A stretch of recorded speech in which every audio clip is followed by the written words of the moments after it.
Watch the gears of cognitive dissonance grind to a halt when political propagandists like Kyle Kulinski unwittingly condemn the very ideology they support. We live in a world where might makes right. And if you are more powerful, you could just impose your will on others using force. This is a really important video because it demonstrates very clearly how engaging in left versus right politics can turn even the smartest person into an unaware, self-absorbed, tone-deaf hypocrite. This is demonstrated by what Kyle Kulinski says right here as he goes over this Jennifer Lawrence press conference where she talks about Israel. Check this out. All right, so this is interesting here. Let's talk about this. Film star Jennifer Lawrence at a press conference for the San Sebastian Film Festival described what's happening in Gaza as, quote, no less than a genocide. The festival, held in Donostia, San Sebastian, in the Basque Country, Spain, saw moderators try to block repeated questions about the U.S.-Israeli genocide. Variety reports that Lawrence ultimately spoke out towards the end of the conference despite those efforts. So here we go. This is at some film event in Spain, and here's the question and answer that she finally gave. It's interesting, they were trying to snuff this question out. She kept getting asked about it, and apparently they were able to dodge it like 2 or 3 times or something. And then here at the end, she was asked and she actually answered. Here we go. You are just an actress in a festival, but outside here, the other day there was people protesting for what's happening in Palestine. Kids are dying. Not only kids, but kids are dying. Kids are dying in Palestine, but also they're dying in Ukraine and in other countries. I would like to ask you how worried you are for the future of our kids and your kids. Thank you so much. I'm terrified, and it's mortifying. What's happening is no less than a genocide, and it's unacceptable. I'm terrified for my children, for all of our children. Now, think about what Jennifer Lawrence is saying here, and then we're going to get back to Kyle Kulinski, but she is one of the most popular Hollywood actors right now. Who owns Hollywood? And she's actually going out on a little bit of a limb right here, talking about the destruction that's happening in Gaza at the hands of the Zio bankers who own and control the Israeli government. On top of everything else, what makes me so sad is that this disrespect and the discourse in American politics right now is going to be normal to them. I mean, the kids who are voting right now at 18, it's going to be totally normal to them that politics has no integrity, politicians lie, there's no empathy, and everybody needs to remember that when you ignore what's happening on one side of the world, it won't be long until it's on your side as well. That's actually a really great point. That is a really good point, but think about what she said. Politicians have no integrity and they lie. So why are tens of millions of Americans every 4 years engaging in the political battle where they spend billions of dollars to get you to go to the slave suggestion box, also known as the voting booth, so that you can vote for the chains of your own oppression? We all know that's what politicians do. That's what politics is. That's who politicians are. They are just liars. They're con men. They don't work for America. They work for special interest groups, the military industrial complex, the prison industrial complex, and foreign governments like Israel, who owns AIPAC. If you think this is going to be limited to Gaza, that now there's no such thing as human rights and civil rights, you're wrong. The fact that this happens to Gaza, that's a testing ground. It's gonna be everywhere now. There's no such thing as human rights, civil liberties anymore. We live in a world where might makes right, and if you are more powerful, you could just impose your will on others using force, and that's what government is.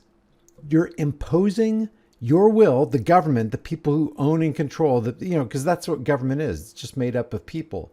These people are imposing their will on other people by force. You could just impose your will on others using force. Kyle Kulinski is for the government scheme. Kyle Kulinski wants the government to use their force, the Democrat government. He wants the Democrat government to use their force, their threats, their coercion, their violent tactics on the rest of us to make sure that we have universal health care. This is what Kyle Kulinski says, so that we can have free college tuition, wealth redistribution, taxing the rich, strong labor protections. He's for a minimum wage. In other words, the government coming in and telling a business owner, no, yeah, we know what you negotiated between you and your employee, but we say you need to pay your employee this, and if you don't do it, we're going to punish you. Kyle Kulinski is for the government force that he claims right here that he's against. Politics inherently makes people inconsistent, immoral, and hypocritical, and they're tone deaf the entire time they're doing it. Why? Because they think their government is the best way to go, and we got to fight against the Republican government and vice versa. That's something that clearly the U.S. is okay with, clearly Israel is okay with. The UN was sort of sitting idle. You could just impose that your will on others using force. And that's something that clearly the U.S. is okay with, clearly Israel is okay with. Clearly Kyle Kulinski's okay with, even though he hypocritically says that he's not okay with it. The UN was sort of sitting idly by as all this was happening and not really doing anything in a reaction to that. So this literally makes everybody on Earth less safe, because now we're at the whim of fascists and billionaires. Whatever they want, they get. And we are completely and utterly expendable. Human life is now cheap. It's now cheap. But that's the political way. That's what politics does. It cheapens our life because it steals resources from us. It steals the product of our time and laboring energies from us. That money goes to build the war machines, whether you're talking about a Democrat government or a Republican government.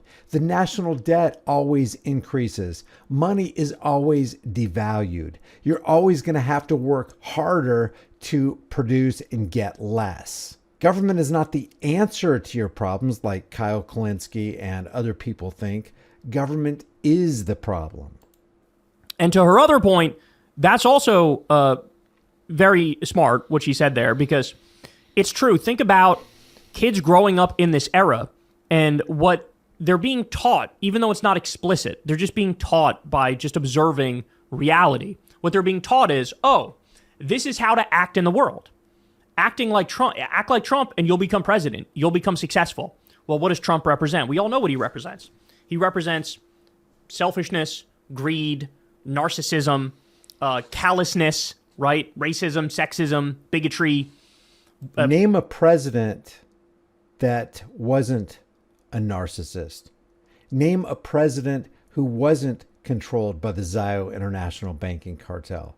Name a president who wasn't subservient to the military-industrial complex. Name a president that didn't give the military-industrial complex a big fat raise, along with the defense contractors and the prison-industrial complex, and continue to propagate the drug war, which isn't a war on drugs, it's a war on people. This guy right here, Kyle Kulinski, is for gun control measures.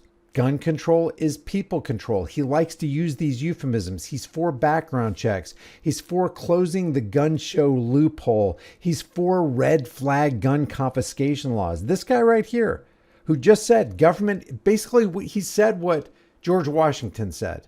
Government is not reason.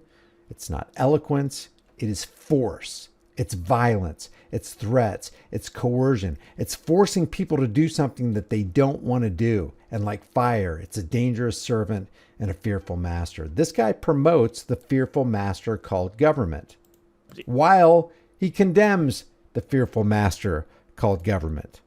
Being a war criminal, waging wars, bombing everybody, might makes right, law of the jungle. Like, this is what he represents. And Obama represented that. Obama dropped 39. If you look at the air power summary released by the Pentagon, according to their statistics, every single day for 8 years that Obama was in president, he dropped 39 bombs a day.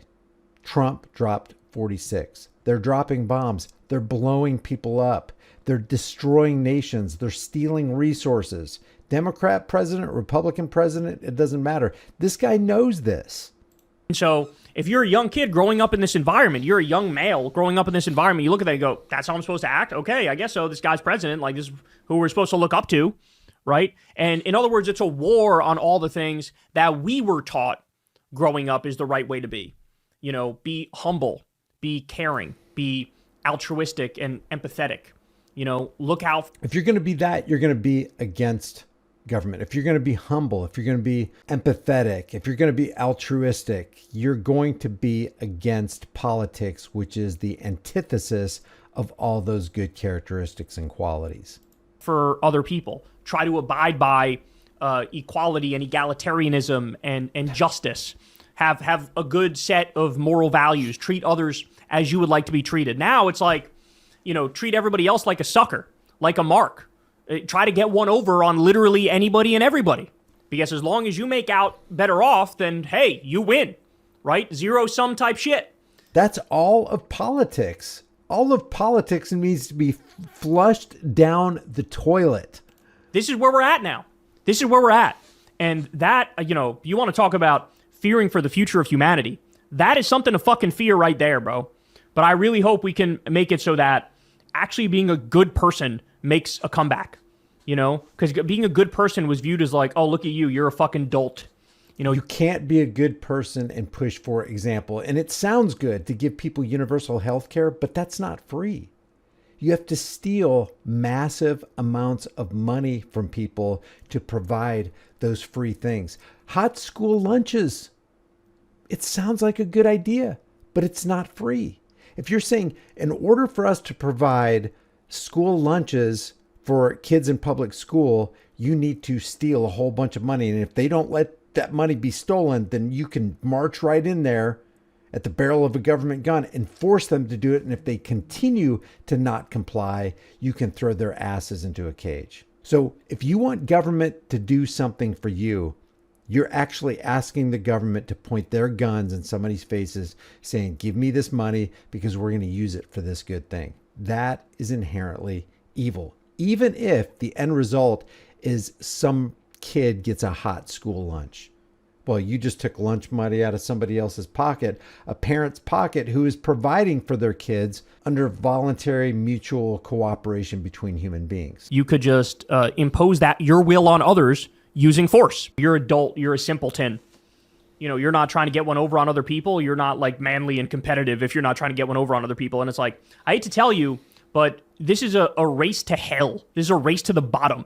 If you grab onto this MAGA philosophy, which is now, you know, the world philosophy effectively, this rise of right-wing extremism makes it so every fucking body's worse off. Everybody. What's happening on one side of the world, it won't be and the same thing, by the way, can apply to the Democrat side, which he promotes, even though he claims to be against the establishment Democrats. Long until it's on your side as well. And I wish that there was something that I could say, something that I could do to fix this extremely complex and disgraceful situation that breaks my heart. But the reality is our fear and speaking too much or answering too many of these questions is that my words will just be used to add more fire and rhetoric to something that is in the hands of our elected officials. And I just want people to stay focused on who is responsible and the things that they can do and when they need to show up and vote, and not let the actors and the artists who are trying to express freedom of art, freedom of speech, take the heat for the individuals that are actually responsible. I'm not quite sure I understand that last part she was getting at. And I think on that last part, she was trying to take the heat off of herself and saying, what your question is, rest squarely in the lap of the politicians. They're the ones that create the policies. And if we're going to basically stop dropping bombs, for example, in Gaza, then it needs to happen on the political side of this. We're just actors. We're just trying to express what we're doing here. This is our craft. This is our profession. And we don't have any say in the matter, which is kind of a smart move on her part, because you know who owns Hollywood. And if you step across that line and you start speaking smack about the people who are actually committing the genocide in Gaza, namely Israel, well, the Jennifer Lawrences of the world probably won't have a job after that. But it's important to understand a video like this because the Kyle Kulinskis of the world who are pro-Democrat, who want their team, the blue team, the donkey team to win, understand that government is force, government is violence, government is coercion and theft. And while they claim to be against all that and for principles and morals and do to others what you would want done to you, they hypocritically violate their own moral code by continuing to push left-right paradigm lie politics. Kyle Kulinski does it. Ben Shapiro does it. Fox News does it. CNN does it. Charlie Kirk did it when he was alive. And stay tuned because I got a really, really good video coming up where Charlie Kirk is actually confronted by the reality of the violence of government, and Charlie Kirk's answer was absolutely correct, but Charlie Kirk's answer condemned his own ideology, just like Kyle Kulinski condemned his own ideology in this video.